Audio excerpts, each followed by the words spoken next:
옛날 아주 먼 옛날에 산세가 깊고 수풀이 우거져 세상으로부터 단절된 듯한 산막이라는 작은 마을이 있었습니다. 이 마을은 가을이면 골짜기 아래로 안개가 자욱하게 깔리고 돌담 아래 작은 들꽃들이 마지막 향기를 뿜어내는 고즈넉한 곳이었지요. 마을 사람들은 맑은 샘물을 마시며 농사를 짓고 살았으나 늦가을에 접어들면 붉은 기운을 머금은 기이한 달이 뜨곤 하여 밤이면 모두 일찍이 문을 걸어 잠그고 깊은 잠에 빠져들었습니다. 그 붉은 달빛은 단순히 어둠을 밝히는 빛이 아니라 왠지 모를 불안감과 신비로운 기운을 함께 몰고 왔습니다. 이 마을 어귀 숲과 가장 가까운 곳에 윤진우라는 젊은 학사가 홀로 살고 있었습니다. 그는 태어날 때부터 심성이 곱고 학문을 사랑하여 속세의 일보다는 책 속에 파묻혀 지내는 것을 더 즐거워했습니다. 그의 집은 소박한 초가집이었으나 마당 한쪽에 정갈하게 가꾼 작은 텃밭이 있었고 책을 읽는 방에는 언제나 묵향이 은은하게 감돌았지요. 진우는 이 고요한 생활을 좋아했지만 서른을 바라보는 나이에 홀로 지내는 외로움이 가끔씩 그의 마음을 쓸쓸하게 만들었습니다. 특히 붉은 달이 뜨는 밤이면 그 외로움은 더욱 깊어져 마치 마음속에 깊은 구멍이라도 뚫린 듯 했습니다. 진우가 가장 아끼는 것은 집 뒤뜰의 작은 대나무 숲이었습니다. 그는 아침 저녁으로 그곳을 거닐며 맑은 기운을 얻고 마음을 다스렸는데 어느 날부터인가 그 숲에서 이상한 일이 벌어지기 시작했습니다. 때는 분명 모든 생명이 겨울잠을 준비하는 늦가을이었음에도 불구하고 대나무 숲 옆의 작은 공터에 이름 모를 꽃들이 피어나기 시작한 것입니다. 그 꽃들은 달빛을 머금은 듯 희고 신비로운 빛을 띠었으며 그 향기는 사람의 마음을 홀리는 듯 달콤하고 아련했습니다. 진우는 이런 기이한 현상에 깊은 의문을 품었지만 마을 사람들에게 이야기해봐야 괜한 소문만 날까 두려워 그저 혼자 관찰할 뿐이었습니다. 진우는 그 꽃들이 피어나기 시작한 후부터 밤잠을 설치는 일이 잦아졌습니다. 잠자리에 들면 꿈결에서 늘 맑고 고운 목소리가 자신을 부르는 듯했고 어슴푸레한 안개 속에 감춰진 단아한 여인의 형상이 나타났다 사라지곤 했습니다. 그 여인은 진우에게 직접적인 해를 가하지는 않았지만 그 존재 자체가 너무나도 강렬하여 진우의 마음을 온통 사로잡았습니다. 꿈에서 깨어나면 온몸이 땀으로 젖어 있곤 했고 그의 마음은 왠지 모를 기대감과 두려움으로 뒤섞여 복잡했습니다. 그는 이 모든 것이 오랜 시간 홀로 지낸 탓에 생긴 헛것이기를 바랐지만 낮에도 문득 그 목소리가 귀가에 맴도는 것을 느꼈습니다. 어느 날 저녁 진우는 붉은 달이 유난히 크게 떠오른 것을 보고 불안한 마음에 서둘러 문을 닫으려 했습니다. 그때 대나무 숲 쪽에서 나뭇가지 부러지는 소리가 툭 하고 들려왔고 곧이어 맑고 청아한 노랫소리가 바람을 타고 흘러왔습니다. 그 소리는 이 세상의 것이라 하기엔 너무나 아름답고 애절하여 진우는 자신도 모르게 문고리를 놓치고 소리가 나는 쪽으로 발걸음을 옮겼습니다. 그는 학자로서의 이성으로 자신을 다스리려 했지만 알 수 없는 힘이 그의 몸을 이끌고 숲으로 향하는 듯 했습니다. 그 순간 진우는 자신이 오랫동안 잊고 지냈던 어떤 강렬한 욕망에 사로잡히고 있음을 직감했습니다. 숲으로 가까이 다가갈수록 노랫소리는 더욱 선명해졌고 공기 중에는 아까 보았던 신비로운 꽃들의 향기가 진하게 퍼져 진우의 정신을 혼미하게 만들었습니다. 진우는 조심스럽게 대나무 숲 가장자리에 섰고 붉은 달빛 아래 흐릿하게 보이는 한 여인의 뒷모습을 발견했습니다. 그녀는 희고 긴 머리카락을 늘어뜨린 채 나풀거리는 옷을 입고 서 있었는데 그 자태가 너무나 고혹적이어서 숨조차 쉴 수 없을 지경이었습니다. 진우는 이 여인이 꿈속에서 자신을 괴롭히던 바로 그 존재임을 직감했지만 두려움보다는 이 여인을 향한 깊은 호기심과 알 수 없는 끌림을 느꼈습니다. 그녀는 진우가 가까이 온 것을 아는지 모르는지 계속해서 노래를 불렀고 그 노래의 가락은 마치 진우의 진한 외로움과 고독을 모두 어루만져 주는 듯 했습니다. 진우는 결국 용기를 내어 거기 누구십니까? 라고 낮은 목소리로 물었고 질문이 끝나자마자 노랫소리는 뚝 끊겼습니다. 여인은 천천히 몸을 돌려 진우를 바라보았는데 붉은 달빛이 그녀의 얼굴을 비추자 진우는 그만 숨을 들이켰습니다. 그녀의 얼굴은 세상의 어떤 미인과도 비교할 수 없을 만큼 아름다웠으며 깊고 그윽한 눈빛은 진우의 마음 가장 깊은 곳을 꿰뚫어 보는 듯 했습니다. 진우는 자신이 찾던 고독을 채워줄 존재가 눈앞에 나타났음을 깨달았습니다. 여인은 조용히 미소를 지으며 진우에게 다가왔습니다. 이 깊은 밤에 어찌하여 이 외딴 곳까지 오셨나요? 학사님, 그녀의 목소리는 꿈속에서 들었던 바로 그 맑고 청아한 소리였으며 진우는 그 목소리를 듣는 순간 온몸의 피가 역류하는 듯한 강렬한 전율을 느꼈습니다. 진우는 말문이 막혀 아무 대답도 하지 못했고 그저 멍하니 그녀의 얼굴만 바라볼 뿐이었습니다. 그녀는 진우에게서 한 발짝 떨어진 곳에 멈춰 서서 마치 오래된 인연을 만난 듯 애틋한 눈빛으로 그를 바라보았습니다. 진우는 이 만남이 결코 평범한 우연이 아님을 깨달았지만 그녀의 아름다움에 홀려 그 모든 것을 기꺼이 받아들일 준비가 되어 있었습니다. 그녀는 자신을 소라라고 소개했습니다. 이 마을과는 조금 떨어진 곳에서 살고 있는데 달이 너무 아름다워 잠시 산책을 나왔다고 했습니다. 진우는 그녀의 말에 조금의 의심도 품지 않았습니다. 그녀의 모습과 목소리 그리고 주변을 감도는 신비로운 기운은 진우의 이성을 마비시키기에 충분했지요. 진우는 소라에게 자신의 집을 소개하고 그녀가 피어난 신비로운 꽃들에 대해 물었습니다. 소라는 미소만 지을 뿐 그 꽃들에 대해서는 아무 말도 해주지 않았습니다. 다만 학사님의 마음이 맑고 순수하여 꽃들이 계절을 잊고 피어나는 것일 뿐입니다. 라는 의미심장한 말을 남겼습니다. 그날 밤 진우는 소라와 함께 새벽녘까지 이야기를 나누었습니다. 소라는 세상 물정에 밝은 듯 했지만 가끔씩 세상 사람들은 알지 못하는 옛 이야기나 신비로운 자연의 이치에 대해 깊은 통찰력을 보여주어 진우를 놀라게 했습니다. 그녀가 하는 이야기는 때로는 달빛처럼 차갑고 서늘했지만 때로는 봄날의 햇살처럼 따뜻하고 포근했습니다. 진우는 자신이 오랫동안 찾아 헤매던 마음의 안식처를 드디어 찾은 것 같은 기분이 들었습니다.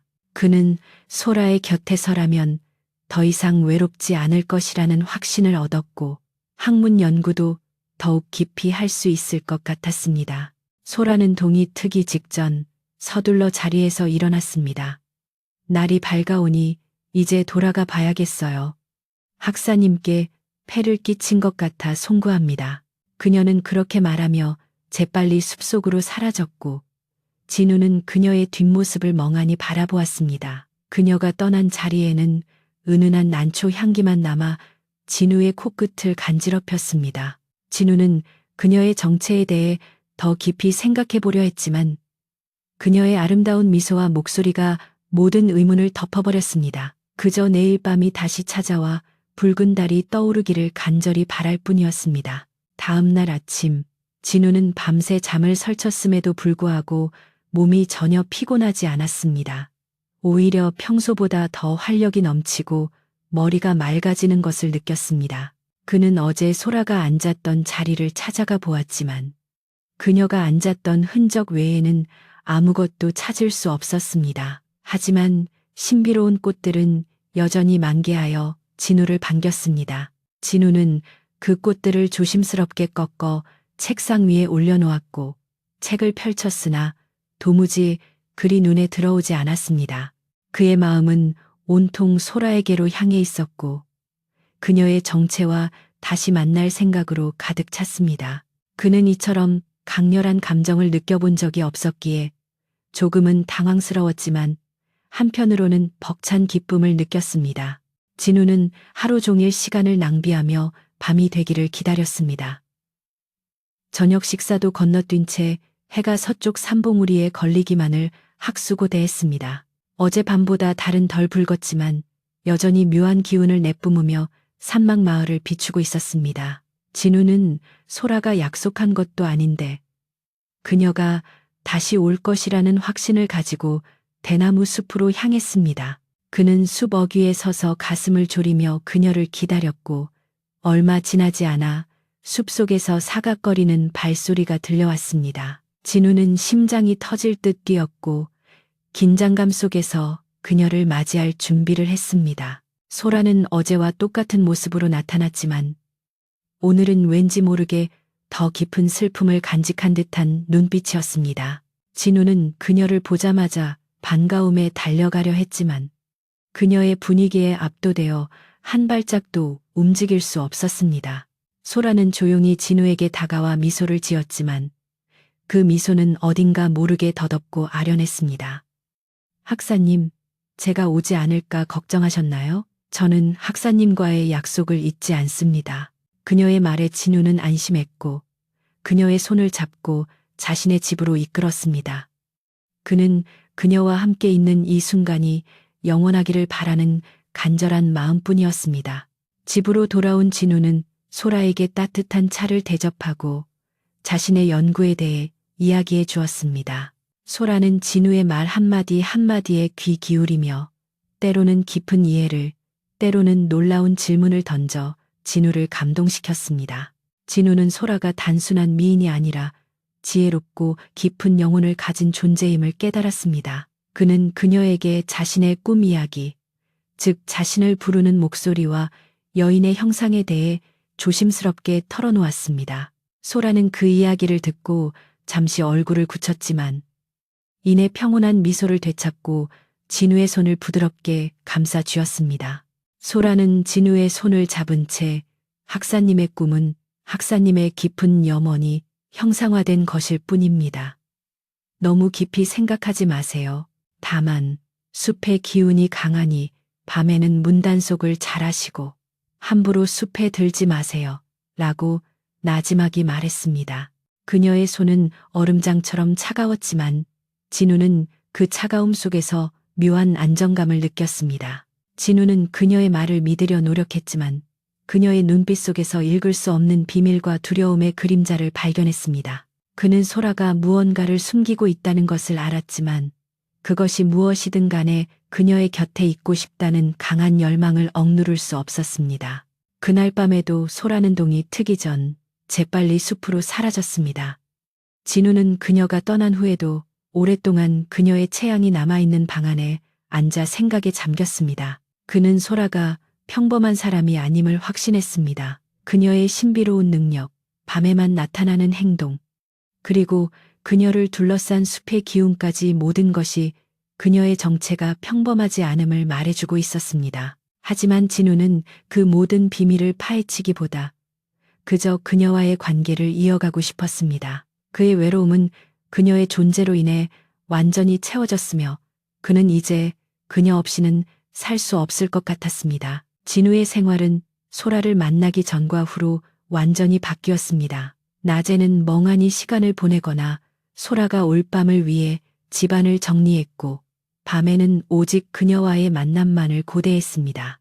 그는 학문 연구도 소홀히 하게 되었고 마을 사람들과의 교류도 거의 끊었습니다. 마을 사람들은 진우가 최근 들어 안색이 창백해지고 눈빛이 흐려지는 것을 보고 걱정했지만 진우는 그저 연구에 몰두하느라 잠을 설쳤을 뿐입니다. 라고 대답하며 사람들의 걱정을 일축했습니다. 그러나 진우의 몸에서는 알 수 없는 기력이 조금씩 빠져나가는 듯한 느낌을 지울 수 없었습니다. 어느 붉은 달이 뜬 밤, 진우는 소라에게 자신이 예전에 읽었던 여우 요괴에 대한 고서를 이야기해 주었습니다. 옛날 이야기에 보면 여우 요괴는 천년을 수련하여 인간으로 변신하고 때로는 인간의 생기를 취하여 영생을 얻는다고 합니다.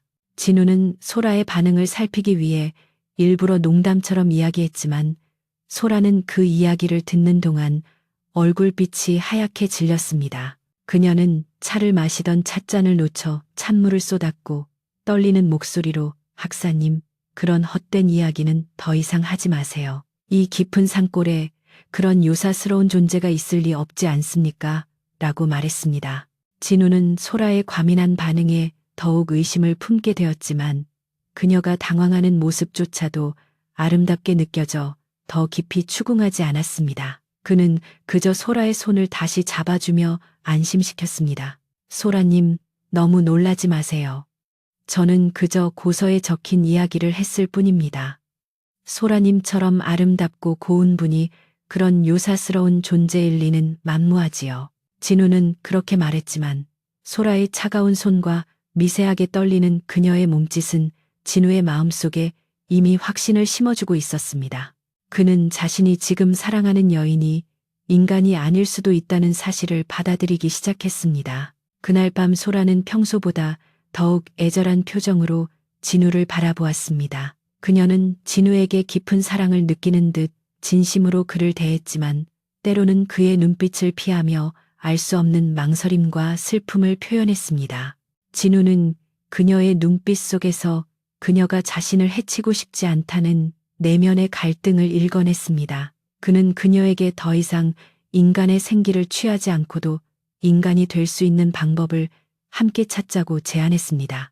진우의 진심 어린 제안에 소라는 눈물을 글썽였고 결국 아무 말 없이 진우의 품에 안겨 오랫동안 울음을 터뜨렸습니다. 진우는 그녀의 눈물이 왠지 모를 깊은 슬픔을 담고 있음을 느꼈습니다. 진우는 소라가 울음을 그칠 때까지 말없이 그녀를 안아주었습니다.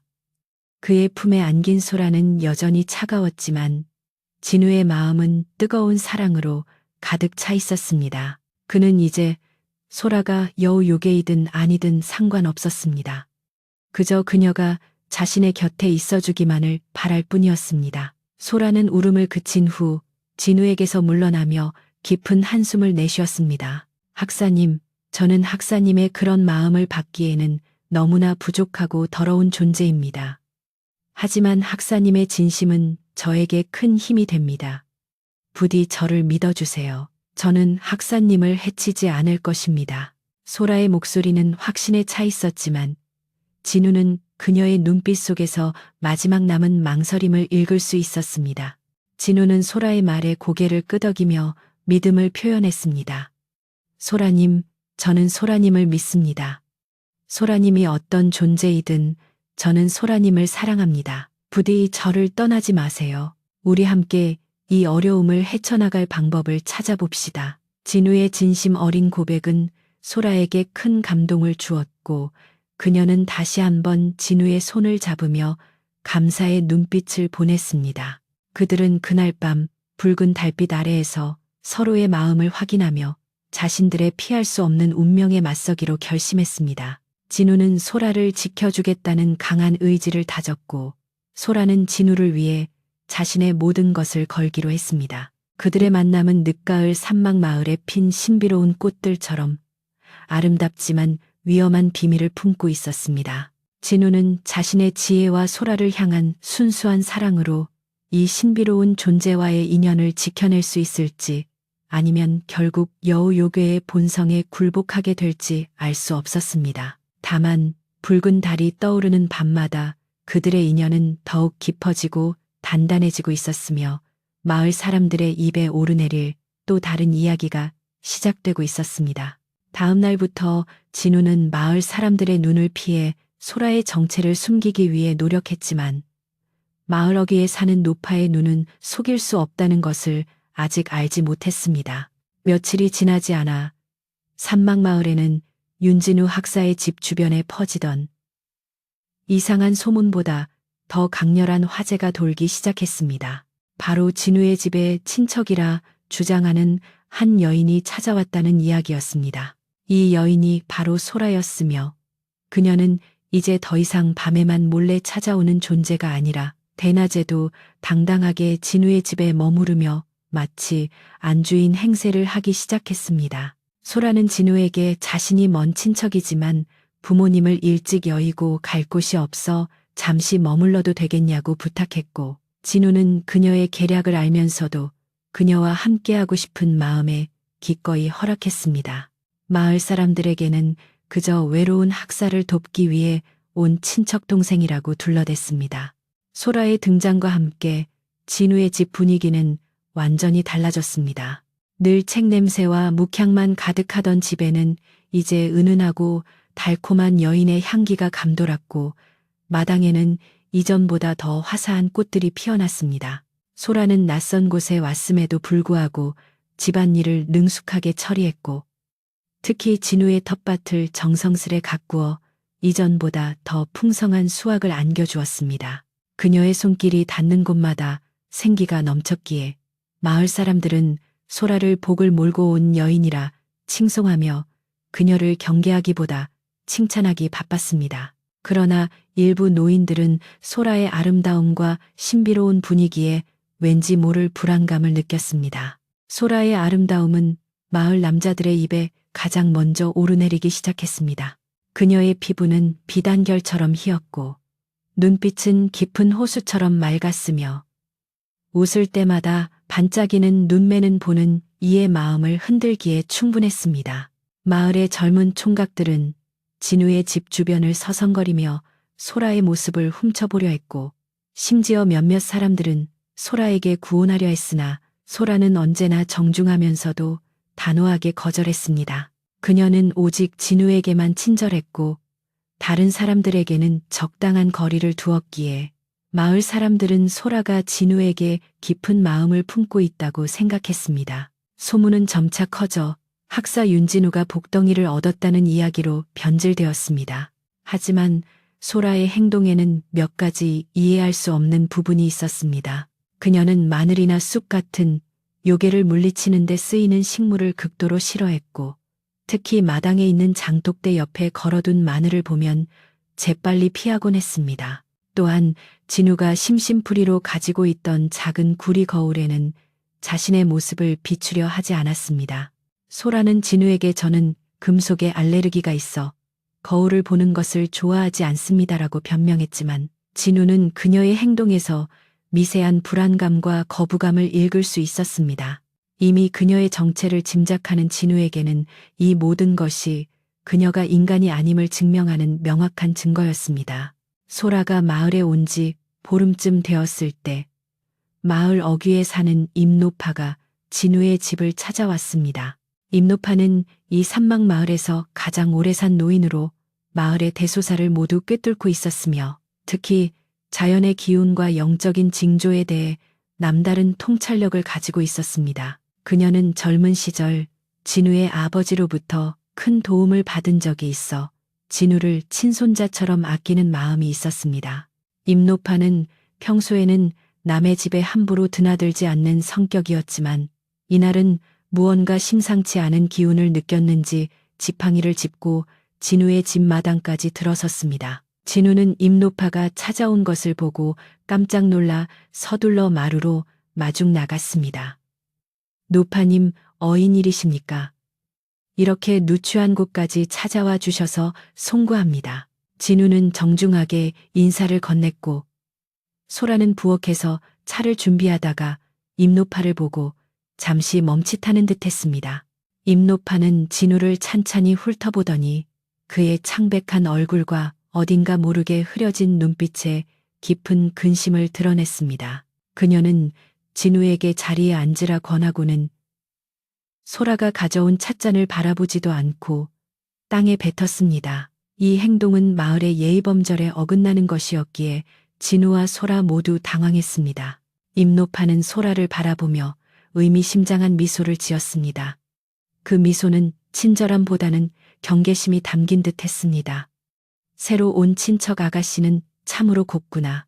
허나 이 산막마을은 산이 깊어 함부로 밖에서 온 일을 들이지 않는데 어디서 온 누구의 딸이기에 이리도 홀로 고생한단 말이냐. 임노파의 질문은 날카로웠고 소라는 잠시 말을 잇지 못하고 머뭇거렸습니다. 진우가 나서서 소라를 변호하려 했지만 임노파는 진우의 말을 막았습니다. 학사, 자네는 학문만 알아 세상 물정에 어둡지 않은가. 세상에는 보이는 것만이 다가 아닐세. 임노파는 소라가 자리를 비운 틈을 타 진우에게 단도직입적으로 경고했습니다. 그녀의 목소리는 낮고 단호했지만 그 안에는 진우를 염려하는 깊은 마음이 담겨 있었습니다. 학사, 자네 얼굴에 드리운 기운이 예사롭지 않네. 며칠 전부터 자네 집 주변에 요사스러운 기운이 감돌고 있어. 특히 붉은 달이 뜨는 밤이면 그 기운이 더욱 강해지니 부디 조심하게. 붉은 달밤에 반짝이는 것을 조심하게. 그것이 금이 아니면 불일세. 그녀는 이 짧고 명확한 경고를 남기고는 진우의 대답을 들으려 하지도 않고 급히 집을 나섰습니다. 그녀의 지팡이 소리는 마치 북소리처럼 진우의 심장을 울렸습니다. 진우는 임노파의 경고에 충격을 받았습니다. 그는 임노파가 자신과 소라의 관계, 그리고 소라의 정체에 대해 무언가 알고 있음을 직감했습니다. 임노파가 뱉은 붉은 달밤에 반짝이는 것이라는 말은 소라가 붉은 달이 뜬 밤의 숲에서 나타났던 상황과 정확히 일치했습니다. 진우는 소라를 향한 자신의 사랑과 임노파의 경고 사이에서 깊은 갈등을 느꼈습니다. 그는 소라가 순수한 마음으로 자신을 사랑한다고 믿고 싶었지만 그녀의 미스터리한 행동과 임노파의 날카로운 경고는 그녀의 정체가 위험한 존재일 수 있다는 확신을 더욱 굳히게 만들었습니다. 진우는 소라에게 임노파의 방문과 경고에 대해 묻고 싶었지만 그녀의 상처받은 표정을 볼까 두려워 차마 입을 열지 못했습니다. 대신 그는 임노파가 경고했던 마늘과 구리 거울에 대해 더욱 주의 깊게 관찰하기 시작했습니다. 소라는 여전히 마늘 냄새만 맡아도 기침을 했고 진우가 거울을 가지고 장난치는 척할 때마다 노골적으로 불쾌한 표정을 지었습니다. 어느 날 진우가 불어 마늘을 다져 음식에 넣자 소라는 그 음식을 한 입도 먹지 못하고 방으로 들어갔습니다. 그날 밤 진우는 홀로 밥을 먹으며 자신의 눈앞에 펼쳐진 현실을 외면하기 힘들다는 것을 깨달았습니다. 소라가 마을에 머무르는 동안 마을에는 또 다른 이상한 일들이 벌어지기 시작했습니다. 특히 붉은 달이 뜨는 밤이면 마을의 짐승들이 알 수 없는 이유로 병들거나 사라지는 일이 잦아졌습니다. 마을 사람들은 늑대나 호랑이의 소행이라고 생각했지만 임노파는 산짐승이 아니라 산의 기운을 탐하는 요사스러운 기운 때문이라고 말하며 마을 사람들의 불안감을 증폭시켰습니다. 사람들은 진우의 집에 온 미인 때문에 마을에 불길한 기운이 돌기 시작했다며 수군거리기 시작했고 진우와 소라를 향한 시선은 점차 호의적이지 않게 변해갔습니다. 진우는 소라를 지키기 위해 마을 사람들의 시선을 피하려 노력했지만 소문은 걷잡을 수 없이 퍼져나갔습니다. 마을 이장은 진우를 찾아와 학사님, 새로 온 친척 아가씨가 미인이긴 하나 밤마다 집 주변에 이상한 짐승 울음소리가 들리고 짐승들이 사라지는 일이 잦습니다. 부디 아가씨께 밤에는 외출을 삼가도록 일러주시지요. 라며 조심스럽게 우려를 표했습니다. 진우는 소라가 밤에 외출하는 일이 없음을 알았기에 이장의 말에 억울함을 느꼈지만 소라의 정체를 말할 수 없어 그저 고개만 숙일 뿐이었습니다. 이 일로 인해 진우는 소라가 마을 사람들에게 오해를 받고 있음을 깨닫고 더욱 그녀에게 집착하게 되었습니다. 진우는 임노파의 경고를 잊지 않고 소라의 정체를 확실히 알기 위해 밤마다 몰래 소라의 방을 엿보기 시작했습니다. 어느 밤 붉은 달이 유난히 밝게 뜬 날, 진우는 소라의 방에서 희미한 빛이 새어 나오는 것을 발견했습니다. 그는 숨을 죽이고 창문 틈으로 방 안을 들여다보았습니다. 소라는 잠자리에 들지 않고 창가에 앉아 붉은 달빛을 온몸으로 받고 있었습니다. 그녀의 얼굴은 평소보다 더욱 창백했고 진우는 그녀의 등 뒤로 무언가 길고 희미한 그림자가 움직이는 것을 보았습니다. 그것은 분명 짐승의 꼬리처럼 보였고 진우의 심장은 공포와 충격으로 얼어붙었습니다. 진우는 그 자리에서 달아나고 싶었지만 공포 속에서도 소라를 향한 강한 끌림 때문에 발이 땅에 붙은 듯 움직일 수 없었습니다. 그는 소라가 자신에게 해를 끼치지 않을 것이라는 믿음과 그녀가 요괴라는 명확한 증거 사이에서 혼란스러워했습니다. 그때 소라가 갑자기 고개를 돌려 진우가 숨어있는 창문을 뚫어지게 바라보았습니다. 그녀의 눈빛은 밤의 짐승처럼 날카롭고 번뜩였으며 진우는 자신이 그녀의 존재를 침범했음을 직감했습니다. 소라는 조용히 자리에서 일어나 창문으로 다가왔고 진우는 숨을 쉴 수도 없이 긴장했습니다. 소라는 창문을 열고 나와 진우의 앞에 섰습니다. 붉은 달빛 아래 그녀의 얼굴은 여전히 아름다웠지만 이제는 비밀과 위험이 공존하는 기운이 감돌았습니다. 학사님, 밤늦도록 잠 못 이루고 여기서 무엇을 보고 계셨나요? 저를 의심하고 계시는 건가요? 소라의 목소리는 부드러웠지만 그 속에는 명확한 실망과 분노가 담겨 있었습니다. 진우는 차마 그녀의 눈을 똑바로 쳐다볼 수 없었고 고개를 숙인 채 변명하려 했습니다. 소라님, 그저 잠이 오지 않아 바람이나 쐴까 하여. 진우의 말은 힘이 없었고 소라는 그의 거짓말을 간파했다는 듯 씁쓸하게 웃었습니다. 소라는 진우의 턱을 들어 자신의 눈을 보게 했습니다. 학사님, 제 눈을 보세요. 저를 믿으신다고 하지 않으셨나요? 마을 사람들이 저에 대해 어떤 이야기를 하든 학사님만은 저를 믿어주셔야 합니다. 그녀의 눈빛은 절박했지만 진우는 그녀의 눈 속에서 인간의 눈빛에서는 볼 수 없는 야수적인 섬광을 포착했습니다. 진우는 더 이상 자신의 감정을 숨길 수 없었습니다. 소라님, 당신은 누구십니까? 당신은 정말 인간이 맞습니까? 당신의 뒤에서 꼬리를 보았습니다. 진우는 결국 용기를 내어 자신의 의문을 그녀에게 털어놓았고 그 순간 방 안의 공기는 얼어붙는 듯한 긴장감으로 가득 찼습니다. 소라는 잠시 동안 침묵했습니다. 긴 침묵 끝에 그녀는 나지막이 웃으며 진우에게서 한 발짝 물러섰습니다. 학사님께서 결국 여기까지 알게 되셨군요. 네, 저는 학사님께서 생각하시는 바로 그 존재가 맞습니다.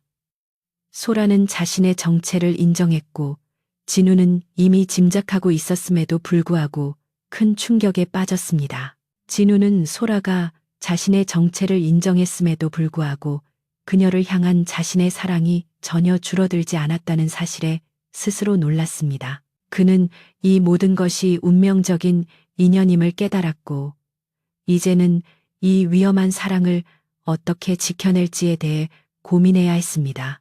소라는 자신의 정체를 밝힌 후 더욱 애절한 표정으로 진우를 바라보았습니다. 저는 학사님을 해치고 싶지 않습니다. 저는 단지 이 외로운 수련을 끝내고 학사님과 함께 인간으로 살고 싶을 뿐입니다. 저는 이미 학사님을 연모하고 있습니다. 그녀의 눈물은 진심이었고 진우는 그 눈물 속에서 그녀의 괴로움을 보았습니다. 그는 소라의 정체가 무엇이든 상관없이 그녀를 사랑하기로 결심했고 그녀를 돕기 위해 자신의 모든 것을 걸기로 했습니다. 진우는 소라에게 우리 함께 이 수련을 끝낼 방법을 찾아봅시다. 인간의 생기를 취하지 않고도 인간이 될 수 있는 방법을 이라고 말하며 그녀를 안심시켰습니다. 그러나 그들의 앞날에는 여전히 거대한 위험이 도사리고 있었습니다. 소라가 자신의 정체를 인정하고 윤진우 학사에게 자신의 진심을 고백한 후에도 그들의 관계는 더욱 비밀스럽고 위태로운 긴장감 속에서 이어졌습니다. 진우는 이제 소라가 인간의 모습으로 변신한 여우 요괴, 즉 호정임을 알면서도 그녀를 외면할 수 없었습니다. 오히려 그녀의 인간이 되고자 하는 간절한 염원과 자신을 향한 깊은 애정을 보며 그녀를 돕겠다는 결심을 더욱 굳혔습니다. 그러나 소라는 진우의 순수한 마음을 알면서도 자신의 수련이 마지막 단계에 접어들었기에 인간의 생기를 취해야 한다는 본능적인 압박감과 인간이 되고 싶은 욕망 사이에서 끊임없이 고통받았습니다. 마을에는 불길한 징조들이 더욱 분명하게 나타나기 시작했습니다. 붉은 달이 뜨는 밤이면 진우의 집 주변에 모여들던 짐승들의 울음소리가 더욱 애절하고 공포스러워졌고 이튿날 아침이면 마을의 가축들이 눈에 띄게 야위어 있거나 심지어 영문도 모른 채 죽어 있는 일이 발생했습니다. 마을 사람들은 이제 노골적으로 진우의 집에 머무는 소라를 의심하기 시작했습니다. 그들의 수군거림은 더 이상 단순한 소문이 아니라 명확한 불신과 두려움으로 변질되었으며 진우의 집 주변을 지나는 사람들은 고개를 돌리고 침을 뱉기까지 했습니다. 진우는 소라를 지키기 위해 이 모든 비난과 의심을 감수했지만 어느 날 아침 그의 눈앞에 충격적인 증거가 나타났습니다. 진우가 가장 아끼던 뒤뜰의 작은 텃밭이 완전히 짓밟혀 있었고 특히 소라가 계절을 잊고 피어난다고 했던 신비로운 흰 꽃들은 뿌리째 뽑혀 시들어 있었습니다. 꽃잎 위에는 짐승의 날카로운 발톱 자국과 함께 붉고 검은 기운이 서려 있었습니다. 진우는 이 광경을 보고 심장이 철렁 내려앉았습니다. 이것은 단순한 짐승의 소행이 아니라 요괴의 기운이 폭주한 명확한 증거였으며 진우는 소라가 밤사이에 괴로워하며 자신의 본 모습을 드러냈음을 직감했습니다. 진우는 곧바로 소라를 찾아가 왜 이런 일이 벌어졌는지 추궁했습니다. 소라는 창백한 얼굴로 시선을 피하며 밤에 악몽을 꾸다가 잠시 정신을 놓친 것 같습니다. 저는 정말 학사님께 해를 끼칠 의도는 없었어요. 라고 변명했습니다. 하지만 진우는 그녀의 눈빛 속에서 이전과는 다른 억누를 수 없는 야수의 충동과 갈망을 보았습니다. 진우는 두려움을 느꼈지만 동시에 그녀를 향한 연민과 사랑 때문에 그녀를 포기할 수 없었습니다. 그는 소라에게 당신의 수련이 무엇이 되었든 더 이상 마을 사람들과 짐승들에게 해를 끼쳐서는 안 됩니다. 우리의 사랑을 위해서라도 다른 방법을 찾아야 합니다. 라고 단호하게 말했습니다. 진우는 임노파의 경고를 떠올리고 다시 한번 그녀의 집을 찾아갔습니다. 임노파는 진우가 찾아올 것을 이미 알고 있었다는 듯 마당에 앉아 무언가를 말리고 있었습니다.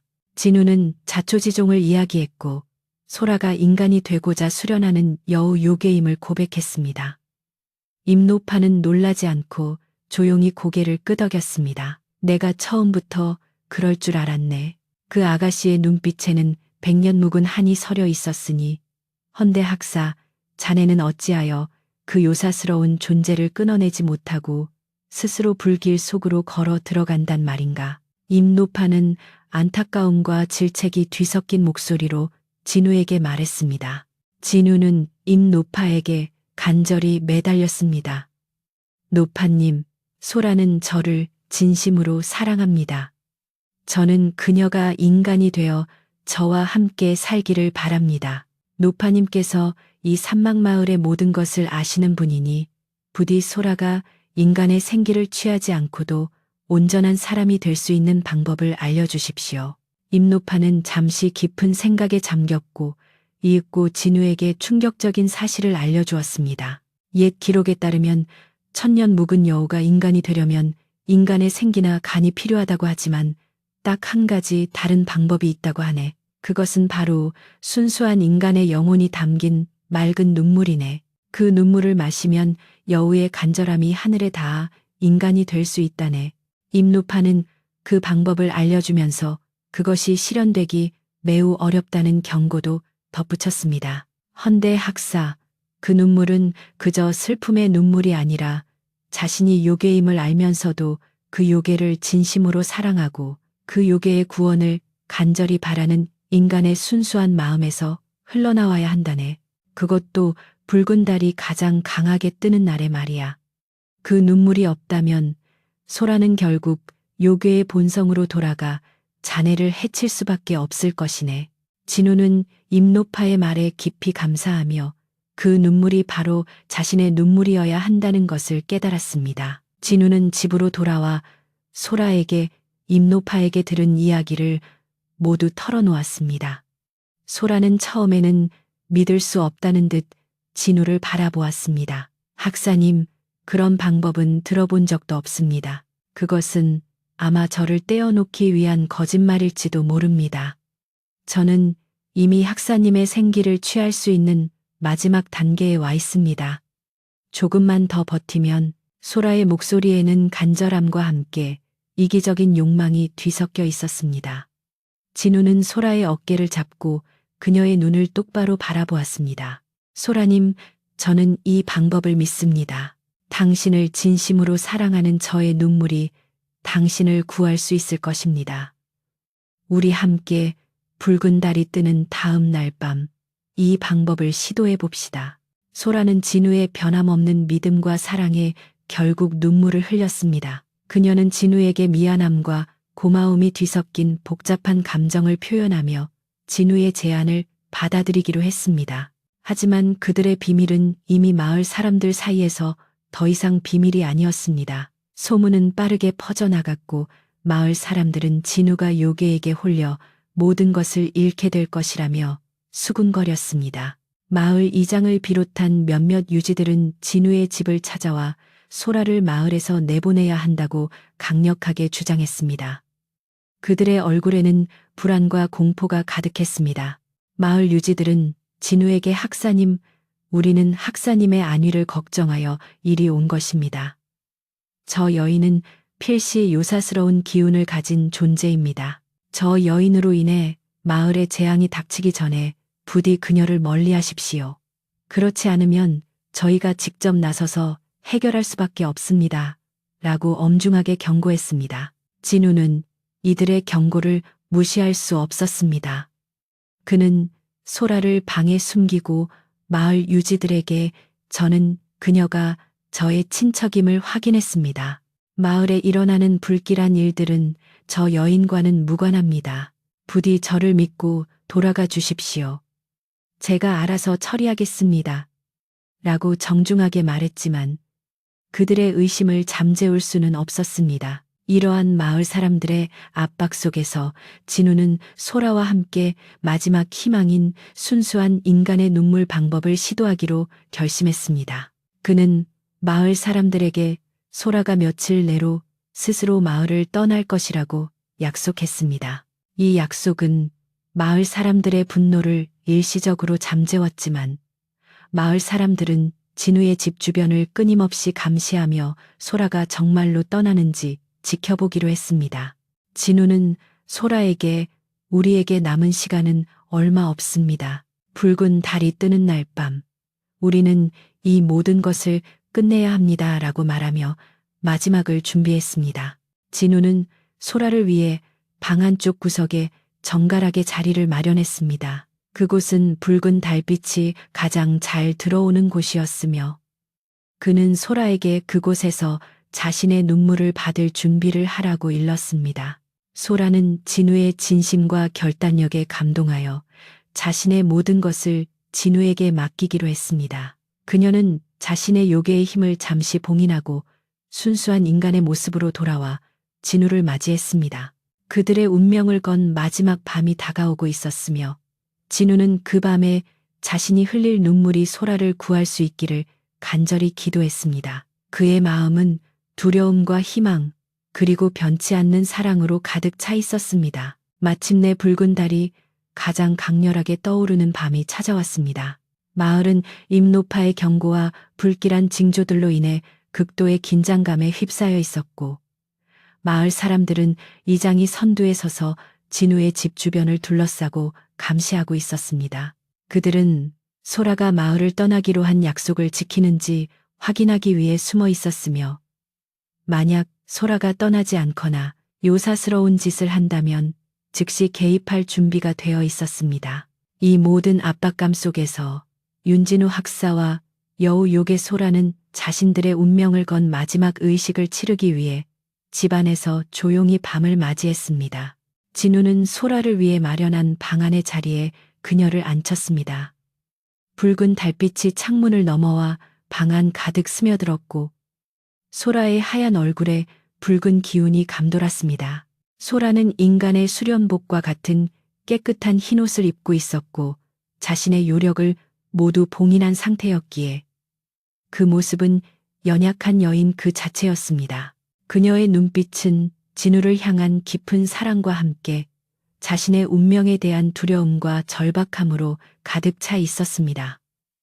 그녀는 진우를 바라보며 조용히 입을 열었습니다. 학사님, 만약 제가 이 방법으로 인간이 되지 못하고 요괴의 본성으로 돌아가 학사님을 해치려 한다면 부디 주저하지 마시고 저를 떠나세요. 저는 학사님의 희생을 원하지 않습니다. 진우는 소라의 떨리는 손을 잡고 그녀를 안심시켰습니다. 소라님, 그런 말씀 마십시오. 저는 당신이 진심으로 인간이 되고자 한다는 것을 알고 있습니다. 설령 이 방법이 실패하더라도 저는 당신을 떠나지 않을 것입니다. 당신은 저의 유일한 사랑입니다. 진우는 그 말을 하면서도 자신이 흘려야 할 눈물이 정말로 소라를 구할 수 있을지에 대한 마지막 의심을 떨쳐낼 수 없었습니다. 하지만 그 의심조차도 소라를 향한 사랑 앞에서는 무력했습니다. 그는 자신의 모든 이성과 두려움을 내려놓고 오직 사랑하는 여인을 구하겠다는 간절한 마음 하나만 남겼습니다. 진우는 소라에게 이제 준비하세요. 저는 당신을 위해 눈물을 흘릴 것입니다. 이 눈물은 제가 당신이 요괴임을 알면서도 당신을 향한 저의 순수하고 변치 않는 사랑을 담은 눈물입니다. 이 눈물이 당신의 간절함을 하늘에 닿게 할 것입니다. 라고 말했습니다. 그리고는 조용히 무릎을 꿇고 소라의 눈을 바라보았습니다. 진우는 소라의 눈 속에서 자신의 운명이 걸린 절박함과 그녀의 존재 자체가 가진 슬픔을 보았고 그 순간 진우의 눈가에는 맑은 눈물이 맺히기 시작했습니다. 이 눈물은 단순한 슬픔의 눈물이 아니라 사랑과 희생의 결정체였습니다. 그때 밖에서 무언가 움직이는 소리가 들려왔습니다. 마을 이장이 진우가 소라를 내보내지 않은 것을 확인하고 마을 유지들과 함께 진우의 집 마당으로 들어선 것입니다. 이장은 분노한 목소리로 외쳤습니다. 윤 학사, 약조를 어기고 아직도 요괴를 품고 있었단 말인가. 당장 그 요사스러운 여인을 내보내라. 이 마을에 더 이상 재앙을 불러일으킬 수는 없다. 마을 사람들은 삽과 그 일을 들고 마당을 에워쌌고 상황은 순식간에 절체절명의 위기로 치달았습니다. 진우는 이들의 방해를 막아야 했지만 소라를 위해 눈물을 흘리는 의식을 멈출 수 없었습니다. 진우는 눈물을 흘리는 와중에도 간절한 목소리로 마을 사람들에게 소리쳤습니다.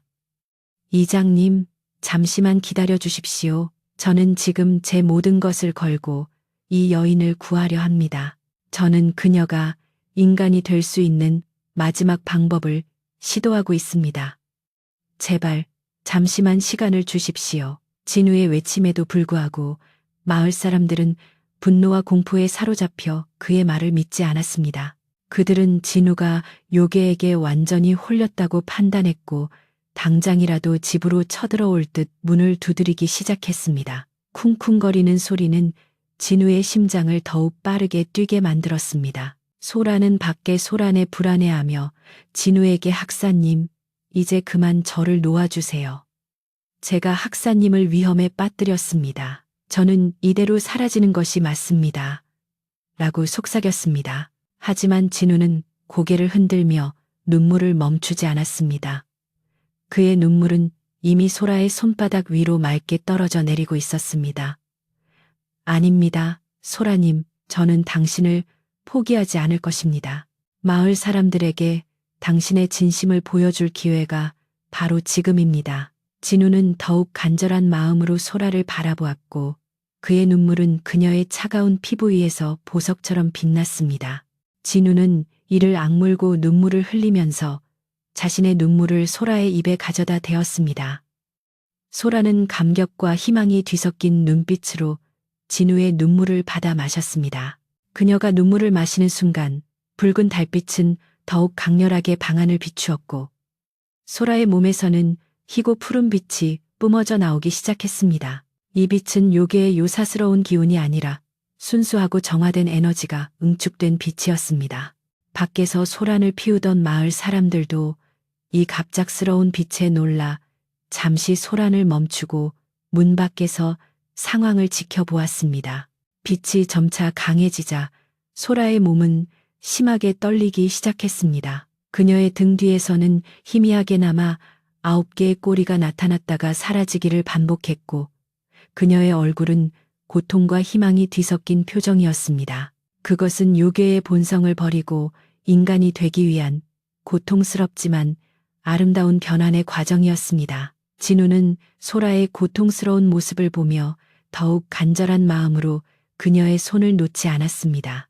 그는 자신이 흘린 눈물이 소라를 인간으로 만들 수 있다는 확신을 가졌지만 만약 실패한다면 모든 것이 수포로 돌아갈 위험도 알고 있었습니다. 이때 임노파가 마을 사람들 사이를 헤치고 진우의 집 마당으로 들어섰습니다. 그녀는 굳게 닫힌 문 앞에서 지팡이를 3번 두드리고는 마을 사람들에게 단호한 목소리로 외쳤습니다. 모두 멈추시오. 안에서는 지금 사람이 되기 위한 처절한 수련이 진행되고 있네. 저 학사는 자신의 목숨과 마음을 걸고 여인을 구하려 하고 있어. 만약 지금 방해한다면 자네들은 하늘의 뜻을 거스르는 큰 죄를 짓게 될 것이네. 임노파의 권위 있는 말과 그녀의 영험함에 대한 믿음 때문에 마을 사람들은 잠시 주춤하며 더 이상 문을 두드리지 못했습니다. 임노파는 진우에게 학사, 힘내게, 자네의 진심이 통할 것이네. 라고 응원했습니다. 소라는 고통 속에서도 진우를 향해 희미하게 미소 지었습니다. 학사님, 고맙습니다. 학사님의 눈물은 저에게 큰 힘이 됩니다. 그녀의 목소리는 점점 옅어졌고 몸을 감싸던 빛은 최고조에 달했다가 이내 거짓말처럼 순식간에 사라졌습니다. 방 안은 다시 붉은 달빛만 남았고 소라는 진우의 품에 축 늘어져 있었습니다. 진우는 떨리는 손으로 소라를 안아들었고 그녀의 숨소리를 확인했습니다. 그녀는 깊은 잠에 빠져 있었지만 그녀의 몸에서는 더 이상 차가운 요괴의 기운이 느껴지지 않았습니다. 그녀의 피부는 따뜻하고 부드러웠으며 완전한 인간의 체온을 가지고 있었습니다. 진우는 소라가 마침내 인간이 되었음을 깨닫고 벅찬 기쁨과 안도감에 눈물을 흘렸습니다. 그는 조용히 소라를 침상에 눕히고 밖에서 기다리던 마을 사람들에게 조심스럽게 문을 열었습니다. 붉은 달빛을 등진 채 서 있는 진우의 모습은 이전보다 훨씬 맑고 강인해 보였습니다. 그는 마을 사람들에게 소라가 이제 더 이상 요괴가 아니며 자신의 순수한 사랑과 희생으로 인간이 되었다는 사실을 담담하게 설명했습니다. 마을 사람들은 반신반의했지만 방 안에서 뿜어져 나오던 성스러운 빛과 임노파의 증언 때문에 더 이상 소라를 해치려 들지 못했습니다. 마을 이장은 진우의 진실한 모습과 소라에게서 더 이상 불길한 기운이 느껴지지 않음을 확인하고 깊은 한숨을 쉬며 고개를 숙였습니다. 학사님, 저희가 의심하여 죄송합니다. 학사님의 깊은 사랑이 한 생명을 구했군요. 이제 저희는 이 여인을 학사님의 아내로 이 마을의 사람으로 받아들이겠습니다. 이장의 말에 마을 사람들도 삽과 구미를 내려놓고 진우에게 사과의 뜻을 전했습니다. 그들의 마음속에 있던 공포와 의심은 진우의 순수한 사랑과 소라의 변환 과정에서 나온 신비로운 빛으로 인해 완전히 사라졌습니다. 밤이 깊어지자 마을 사람들은 조용히 집으로 돌아갔고 진우의 집은 다시금 평화로운 정적에 휩싸였습니다. 붉은 달이 사라지고 맑고 깨끗한 아침 햇살이 산막마을을 비추었을 때 윤진우 학사의 집은 비로소 오랜 긴장감에서 벗어나 진정한 평화를 찾았습니다. 소라는 깊은 잠에서 깨어났고 그녀는 이제 완벽한 인간이 되어 있었습니다. 그녀의 눈빛은 이전의 신비로운 섬광 대신 따뜻하고 부드러운 인간의 정을 담고 있었으며 그녀의 몸에서는 더 이상 차가운 요괴의 기운 대신 포근한 체온이 느껴졌습니다. 진우는 그녀의 손을 잡고 그녀가 완전히 인간이 되었음을 재차 확인하며 말로 다 표현할 수 없는 감격에 젖었습니다. 그들의 사랑은 요괴의 본성을 극복하고 인간의 구원을 이끌어낸 위대한 사랑이었습니다. 소라는 이제 윤소라라는 이름으로 진우의 정식 반려자가 되었고 마을 사람들은 그녀를 더 이상 의심의 눈초리로 보지 않았습니다. 그녀를 향한 마을 사람들의 시선은 이제 존경과 호의로 바뀌었습니다. 그들은 진우 학사의 순수한 희생과 사랑이 요괴를 인간으로 만들었다는 사실에 감동했고 소라의 고결한 인간성을 인정했습니다. 특히 임노파는 소라를 찾아와 자네는 이제 산막 마을의 진정한 사람이 되었네. 학사를 잘 보필하고 이웃들과 화목하게 지내게 라고 덕담을 건네며 그녀에게 마을 사람들에게 환영받는 법을 조언했습니다. 진우는 소라와 함께 평범한 일상을 다시 시작했습니다. 소라는 진우의 학문을 돕고 집안일을 정성껏 돌보았습니다. 그녀의 손길이 닿은 텃밭은 더욱 풍성해졌고 집 안팎은 언제나 깨끗하고 정갈했습니다. 소라는 더 이상 붉은 달이 뜬 밤에 불안해하지 않았고 마을 사람들의 따뜻한 시선과 진우의 변함없는 사랑 속에서 진정한 행복을 느끼기 시작했습니다. 그녀는 이제 마늘이나 구리 거울을 두려워하지 않았고 완전한 인간으로서의 삶에 감사하며 하루하루를 보냈습니다. 진우는 그녀의 옆에서 다시금 학문에 몰두할 수 있었으며 그의 글에는 이전보다 더 깊은 인간적인 성찰과 지혜가 담기게 되었습니다. 마을 사람들은 진우와 소라의 결혼을 축하하며 작은 잔치를 열어주었습니다. 마을 이장은 잔치 자리에서 진우에게 학사님, 저희가 오랫동안 오해하고 불안해했던 점을 용서해 주십시오. 학사님의 고귀한 사랑이 이 마을에 평화를 가져다 주었습니다. 윤 부인께서는 이제 저희 산막마을의 소중한 일원입니다. 라고 공개적으로 말했습니다. 마을 사람들은 소라에게 따뜻한 환영의 말을 건넸고 소라는 감동하여 눈물을 글썽였습니다. 그녀는 진우의 헌신적인 사랑뿐만 아니라 마을 사람들의 포용력이 자신을 완전히 구원했음을 깨달았습니다. 소라는 마을 잔치에서 자신이 만든 음식을 사람들에게 대접했습니다. 그녀의 음식은 맛과 정성이 가득하여 마을 사람들의 칭찬이 자자했습니다. 특히 그녀가 정성껏 담근 김치는 마을 노인들의 입맛을 사로잡았고 이 일로 인해 소라는 마을 사람들에게 더욱 빨리 인정받게 되었습니다. 그녀는 자신의 재능을 마을을 위해 사용했고 마을 사람들은 그녀의 진심 어린 봉사의 마음을 열었습니다. 소라를 향한 마지막 의심의 눈초리마저 완전히 사라졌고 그녀는 산막마을에 없어서는 안 될 존재로 자리매김하게 되었습니다. 진우는 소라와 함께 마을 사람들의 인정을 받는 모습을 보며 큰 보람을 느꼈습니다. 그는 자신이 선택한 사랑이 옳았음을 확신했고 소라를 지키기 위해 감수했던 모든 위험과 고난이 헛되지 않았음을 깨달았습니다.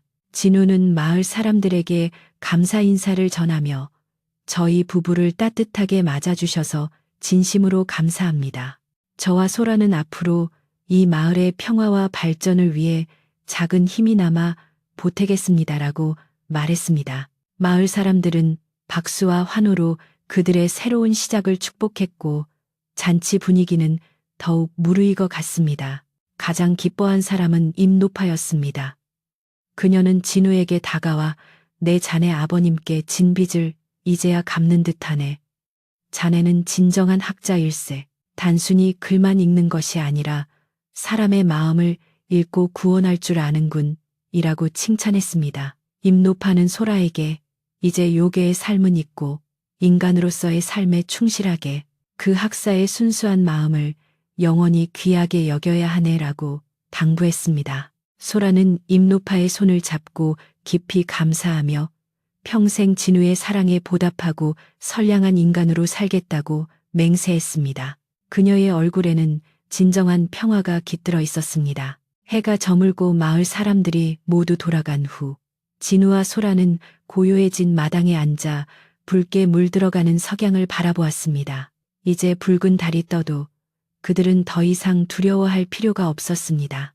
소라는 진우의 어깨에 기대어 앉았고 진우는 그녀의 머리를 부드럽게 쓰다듬었습니다. 그들의 주변에는 여전히 계절을 잊은 듯한 신비로운 꽃들이 피어 있었지만 이제 그 꽃들은 요사스러운 기운 대신 평화와 사랑의 향기를 뿜어내고 있었습니다.